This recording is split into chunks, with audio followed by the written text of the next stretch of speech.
Donc aujourd'hui, justement, vu qu'on va prendre la scène, je voudrais vous parler de la scène. Pour qu'on sorte des symboles et qu'on rentre dans la réalité de ce que ça porte. Pourquoi ? Parce qu'on peut être dans l'ombre, mais aujourd'hui, il est important de comprendre l'expression des choses. Vous êtes d'accord avec moi ?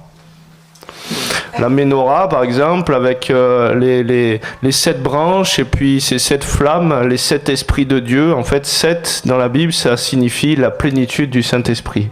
Le tout accompli. Vous comprenez ? C'est pas qu'il y a des divisions de parties de Dieu. Dieu est un. Oui ou non ? Donc c'est l'expression et la manifestation de sa plénitude.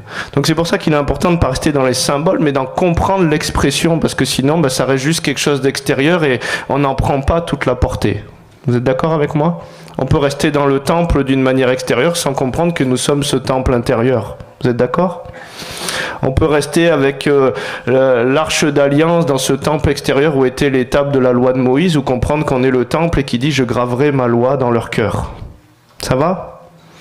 Donc tous ces symboles qui sont dans l'ombre sont là pour nous parler aussi d'une réalité spirituelle intérieure. Vous comprenez ?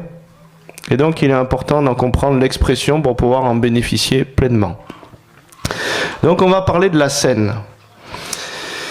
Mais il est important de comprendre déjà qui est Dieu, le cœur de Dieu. Pourquoi ? Parce qu'on communie à quelque chose quand on prend la scène, oui ou non ?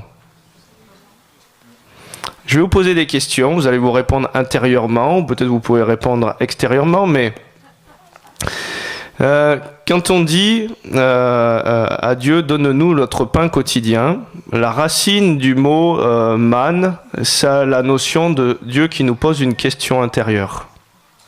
C'est-à-dire que quand on lui dit de nous donner notre nourriture quotidienne, il vient nous donner un questionnement intérieur. La racine de man, ma'a, ça a une notion de par quoi, par qui, par quoi. Donc Dieu, il vient questionner ton intérieur. Et c'est tout ce qu'il a dit quand vous regardez à Adam. Où es-tu ? Où te caches-tu ? As-tu bien fait de t'irriter contre ci ? As-tu ça ? Il vient questionner ton intérieur pour que tu puisses te nourrir et prendre ta décision conscience et comprendre les choses. Parce que si tu dis à un enfant, vous avez déjà vu vos enfants que vous avez éduqués et vous leur avez dit, voilà, apprends ta leçon. Et puis ils connaissaient la leçon sur sa chimie par cœur parce qu'ils l'avaient lue. Mais il n'en avait pas compris l'expression de à quoi ça servait. Et Dieu, il veut pas que tu apprennes par cœur, il veut questionner ton intérieur pour qu'une fois que tu as médité sur la question, ce soit une révélation. Ça va ? Donc Dieu, il veut te donner un pain de communion, un pain de révélation, il veut parler dans ton intérieur.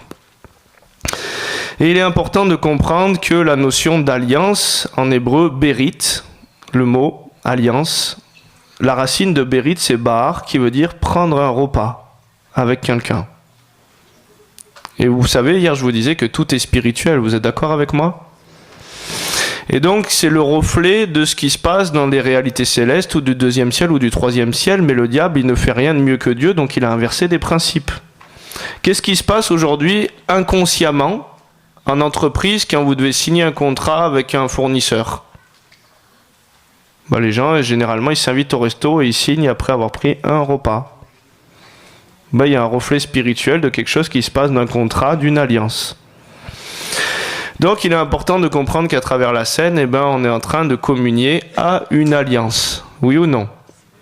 Est-ce qu'on est appelé à communier à toutes les visions, soi-disant, où on dit Jésus derrière ? La communion, c'est une union à une vision commune, et nous, on communie à la vision du royaume. Vous êtes d'accord avec moi ? Donc, est-ce que je peux communier parce que la Bible elle dit que tout est scellé sur la base de la parole. Vous êtes d'accord avec moi ? Donc, quand je suis en train de poser le cadre de la vision à laquelle je communie, là, quand deux tombent d'accord, il y a une base d'alliance qui se tisse. Mais imaginez, il y a des chrétiens évangéliques qui m'ont dit, moi, je suis allé prendre la scène dans les milieux catholiques. Je dis, ah bon, mais pourquoi t'as fait ça ? Il me dit, mais je la prends entre moi et Dieu. Je dis, non, il y a aussi une communion à la vision qui est posée. Donc quand tu vas prendre l'hostie, quand tu vas prendre le vin de messe, tu es en train de communier au cadre de la vision qui est posée. Est-ce que tu comprends ? Est-ce que tu es en union commune à cette vision qui te dit que tu dois adorer Marie, les saints, prier les morts, faire le pape, le vicaire du Christ ? Beaucoup de ces personnes, je les ai eues en délivrance à les délivrer des mauvaises scènes qui ont été prises. Vous comprenez ? C'est pas que s'il y a aujourd'hui quelqu'un qui a un démon comme Judas et qui communie avec vous, ça va vous contaminer, mais une fois que le cadre est posé, vous communiez à ce cadre. Vous comprenez ? C'est pour ça qu'il est important d'enseigner et de faire les choses dans la compréhension. La communion, c'est une union à une vision commune. Quelle est la vision aujourd'hui à laquelle on prend la scène ? Et c'est pour ça qu'il est important qu'on soit en accord. La Bible, elle dit dans Amos 3.3, comment deux hommes peuvent-ils être en alliance, marcher ensemble s'ils ne sont pas en accord ? Donc il est important de comprendre à quoi on communie. Amen. 1 Jean 4, verset 7. Bien-aimés, aimons-nous les uns les autres, car l'amour est de Dieu, et quiconque aime est né de Dieu et connaît Dieu. Celui qui n'aime pas n'a pas connu Dieu, car Dieu est amour. Donc il est important de comprendre que Dieu est amour et qu'on communie à la vision de son amour pour l'humanité. Pour nous, nous l'aimons parce qu'il nous a aimés le premier. Quand on communie à son nom, tout ce que vous demanderez en mon nom, la Bible elle dit, je vous le donnerai. Mais des fois, on dit Jésus, mais derrière le mot Jésus, on n'y met pas le vrai Jésus. Et en fait, tout ce que vous demanderez en mon nom, en grec, c'est onoma, le mot nom, et qui veut dire, non pas le nom dans l'expression du mot Jésus, mais dans tout ce qui est amené à la pensée, ressenti, dans la compréhension de son œuvre, par son rang, par son autorité. Donc quand tu dis Jésus, tu peux dire Jésus et être relié à un Jésus portugais, par exemple, ou espagnol, Jesus.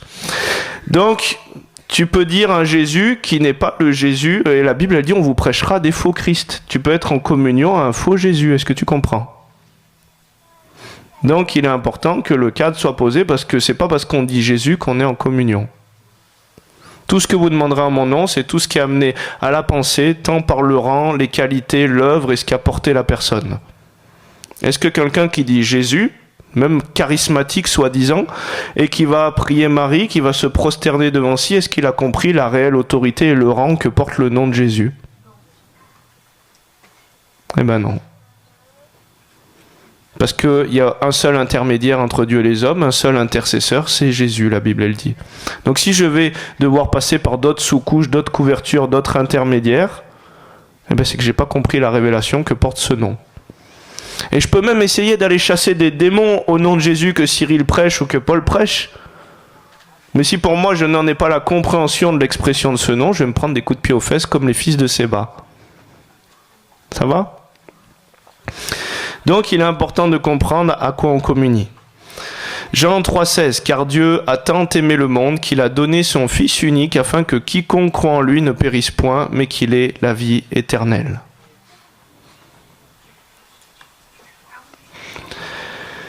Il est important aujourd'hui de comprendre qu'à travers la scène, il y a un choix. Le choix de quel jugement on va être jugé, de quelle alliance on va être jugé. Je peux prendre la scène et je peux la prendre d'une manière religieuse et sans avoir compris la grâce de Dieu. Et du coup, cette scène, je vais vous le développer après, elle devient un jugement, une condamnation. Parce que je la prends dans la dimension de la chair. Et du coup, le père de la chair, le père de cette alliance, c'est le diable. Et le père du péché exerce ses droits vis-à-vis du péché. Donc en gros, quand je m'avance à la scène, je suis en train de dire à Dieu, juge-moi. Et normalement, on est en train de s'avancer pour être jugé de la grâce de Dieu et bénéficier de la vie, du corps qui a été donné pour nous. Par les meurtrissures de Jésus, nous avons été guéris, plutôt que de boire ce vin qui a tourné au vinaigre et qui ne nous amène pas la vie, vous comprenez ? Donc il est important de comprendre qu'il y a une puissance de régénération, de guérison, de délivrance à travers la scène, mais il est important de comprendre que c'est un lieu d'alliance et sous quelle alliance on décide de s'alimenter. À quelle source on décide de s'alimenter. Deutéronome 30:19 nous dit « J'en prends aujourd'hui à témoin contre toi le ciel et la terre. J'ai mis devant toi la vie et la mort, la bénédiction et la malédiction.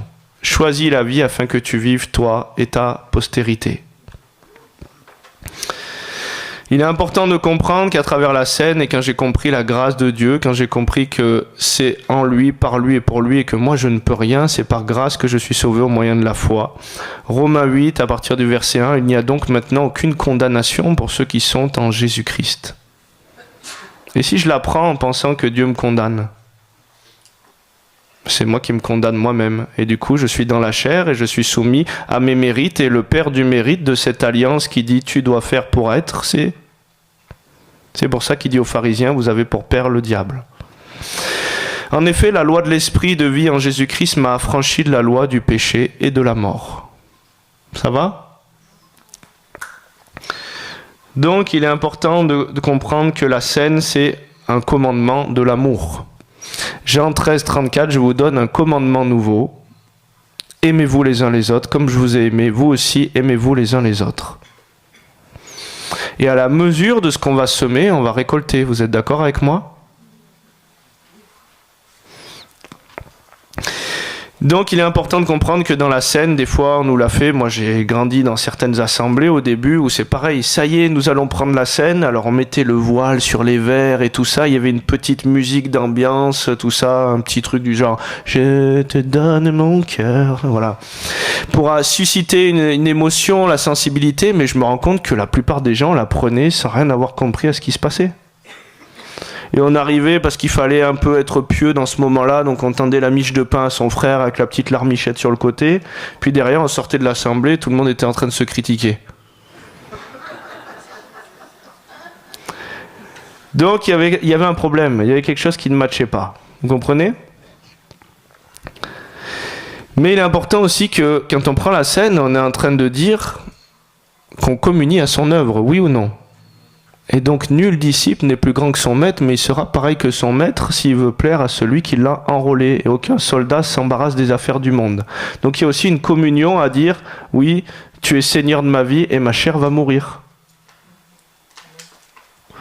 Et c'est ce qui se passe dans la Bible. Il dit, Matthieu 20 à partir du verset 21, il lui dit, que veux-tu ? Ordonne, lui dit-elle, que mes 2 fils que voici soient assis dans ton royaume, l'un à ta droite et l'autre à ta gauche. Jésus répondit, vous ne savez pas ce que vous demandez, pouvez-vous boire de la coupe que je dois boire ? Nous le pouvons, dirent-ils. Et il leur répondit, il est vrai que vous la boirez. Et c'était quelle coupe ? C'était une coupe aussi de persécution. Oui ou non ? Donc il est important de comprendre que quand tu communies aussi à ça, en disant oui je te fais Seigneur et ma chair ne va pas passer devant comme Pierre, elle va rester derrière et je décide encore aujourd'hui de te suivre dans cette alliance où c'est par grâce que je suis sauvé au moyen de la foi, mais je décide aussi de te faire Seigneur de ma vie et je vais mourir à moi. Mourir à mon non-pardon, mourir à mes blessures, mourir à ma chair qui ne veut pas se tenir dans ses dispositions pour aimer. Comme toi tu m'as aimé. On le dit, pardonne-nous nos offenses comme nous aussi nous pardonnons à ceux qui nous ont offensés. Réfléchissez, vous voulez vraiment que Jésus vous pardonne comme vous pardonnez ? Comme on pardonne ? Donc c'est pour ça qu'il faut se tenir dans la grâce de Dieu. Oui ou non ?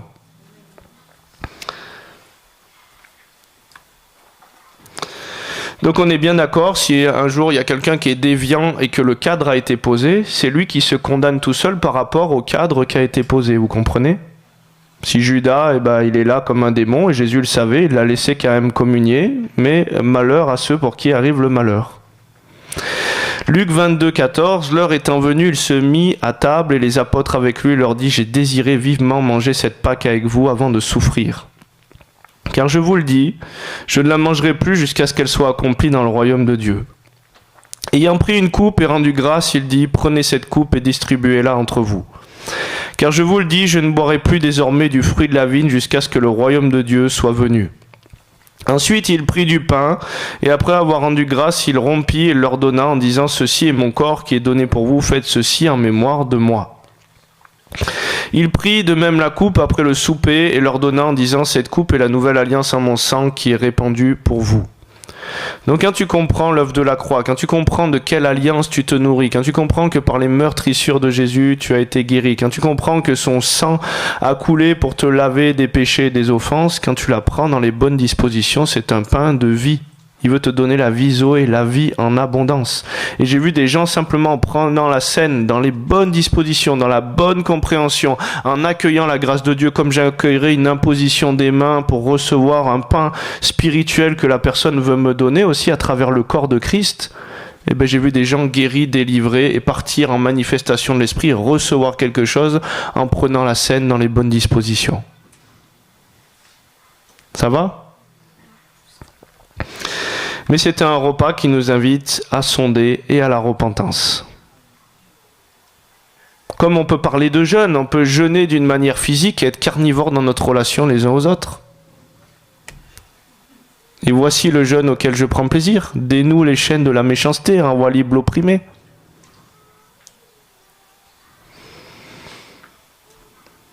Moi, des fois, je parlais avec des gens de la cité musulmans et qui étaient là, et puis je les voyais, oh là là, c'est le ramadan, c'est dur et tout ça, voilà. Et puis ils étaient en train de vendre de la drogue. Ou alors ils étaient en train de graffer, je sais pas quoi, et de faire des délits. Je leur dis, mais attendez, du coup, est-ce que vous pensez que ça plaît à Allah, à votre Dieu? J'essayais de les amener dans la compréhension de certaines réalités. Si derrière, vous dites je jeûne pour plaire à Dieu, et que derrière vous faites n'importe quoi dans votre vie extérieure, c'est un temps aussi pour se mettre en règle. Vous êtes d'accord? Pour faire jeûner les mauvais penchants de sa nature. Ça va? 1 Corinthiens 11, 17. En donnant cet avertissement, ce que je ne loue point, c'est que vous vous assemblez non pour devenir meilleur, mais pour devenir pire. Et d'abord, j'apprends que lorsque vous vous réunissez en assemblée, il y a parmi vous des divisions. Je le crois en partie. Et qu'est-ce qu'il a prié? Jésus, il a prié qu'on soit un. Oui ou non? Comme il était un avec le Père. Et donc il y a des divisions. Je le crois en partie car il faut qu'il y ait aussi des sectes parmi vous afin que ceux qui sont approuvés soient reconnus comme tels au milieu de vous. Lors donc que vous vous réunissez, ce n'est pas pour manger le repas du Seigneur. Donc on mange de quel repas si ce n'est pas le repas du Seigneur? Il n'y a que 2 tables, il n'y a que 2 alliances. Et il nous dit, je ne veux pas que vous soyez en communion à la table des démons. Ça va? Car quand on se met à table, chacun commence par prendre son propre repas et l'un a faim tandis que l'autre est ivre. N'avez-vous pas des maisons pour y manger et boire, ou méprisez-vous l'église de Dieu et faites-vous honte à ceux qui n'ont rien? Que vous dirais-je? Vous louerai-je? En cela, je ne vous loue point, car j'ai reçu du Seigneur ce que je vous ai enseigné, c'est que le Seigneur Jésus, dans la nuit où il fut livré, prit du pain et après avoir rendu grâce, le rompit et dit, ceci est mon corps qui est rompu pour vous, faites ceci en mémoire de moi. De même, après avoir soupé, il prit la coupe et dit, cette coupe est la nouvelle alliance en mon sang. Faites ceci en mémoire de moi toutes les fois que vous en boirez, car toutes les fois que vous mangez ce pain et que vous buvez cette coupe, vous annoncez la mort du Seigneur jusqu'à ce qu'il vienne. C'est pourquoi celui qui mangera le pain boira la coupe du Seigneur indignement. Donc c'est une négation, en grec anaxios, c'est une négation, axios ça veut dire qui a du poids, qui a la même valeur, sans discerner la valeur de l'autre, sans prendre soin les uns des autres en l'estimant aussi à la même valeur au sacrifice de Jésus, sans prendre la mesure de ce qui a été posé. Si tu le prends indignement, et c'est indignement, c'est aussi sans comprendre l'œuvre de grâce que tu es en train de faire, sans avoir compris la grâce de Dieu. Il sera coupable envers le corps et envers le sang du Seigneur. Que chacun donc s'éprouve soi-même et qu'ainsi il mange du pain et boive de la coupe. Car celui qui mange et boit, sans discerner le corps du Seigneur, mange et boit un jugement contre lui-même.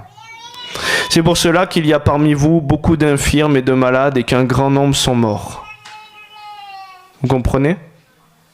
L'importance de ne pas dire c'est juste un joli rituel avec une jolie musique, mais d'en comprendre le sens profond. Et donc, aujourd'hui, ça nous pousse à la repentance. Vous savez, moi je suis allé dans des assemblées, on a démarré plusieurs assemblées, Madagascar, La Réunion, en France, au Togo, et il y a des assemblées des fois qui ne s'entendent pas. Vous savez, Paul, il a établi des communautés, et puis un jour, il y a Diotrephe qui aime être le premier, reçoit plus l'apôtre Paul, il y a un tel, il y a des divisions, il y a ci, il y a ça. Moi, quand j'y vais, je leur dis, écoutez, voilà, qu'est-ce qu'on va faire? On va prendre la scène ensemble. Et je leur explique que la scène, c'est un lieu de jugement. Et que s'ils ne s'alignent pas, il y a des condamnations et que la crainte de l'Éternel est le commencement de la sagesse.